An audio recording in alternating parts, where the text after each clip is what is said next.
hungry people, si Hungry Seaman ay nasa Iceland.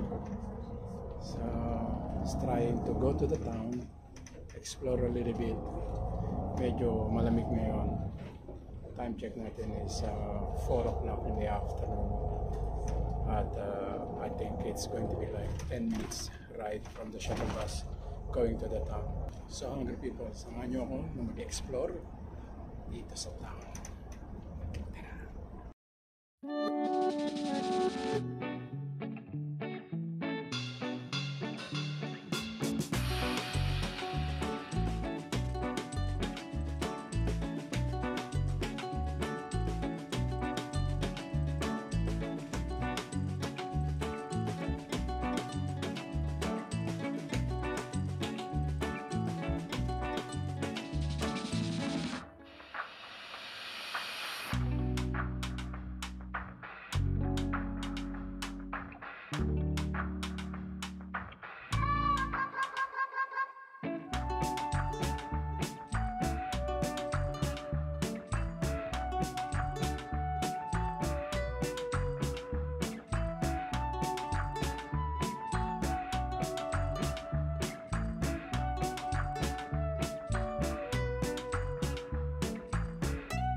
So mga ka-hungry, ngayon ay nasa downtown na tayo.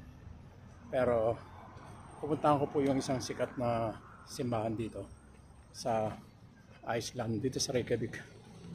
So gaya ng sinabi ko sa inyo mga ka-hungry, hindi po ako nakaabot doon sa minimum numbers para makasama sa tour sa Blue Lagoon mamayang gabi at bukas. So nawalan po ako ng chance para may pakita ko sa inyo yung Blue Lagoon. Sayang mga ka-hungry kasi maganda. So sa tour na ito mga ka-hungry, siguro magbabayad ako ng mga $100. Pero worth it naman pag nakarating na ron. So ngayon, downtown na lang ang pupuntahan natin para makita nyo rin yung isa sa mga sikat na simbahan dito sa Reykjavik, Iceland.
So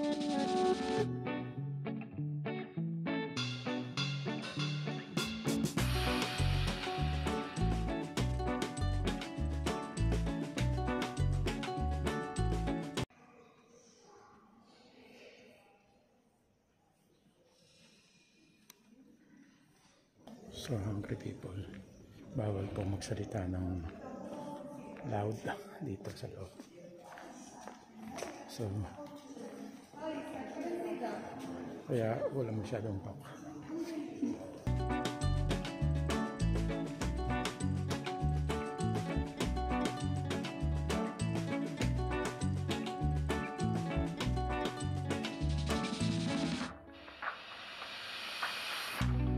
Ito na mga hungry people, mga ka-hungry, ito na yung sikat na simbahan dito. Kaya napunta na natin, napasok na natin sa loob. Pero saglit lang tayo mga ka-hungry, then pabalik na tayo sa terminal or maglalakad-lakad muna tayo sa ibang part ng city. So makikita nyo maraming turista dito mga hungry.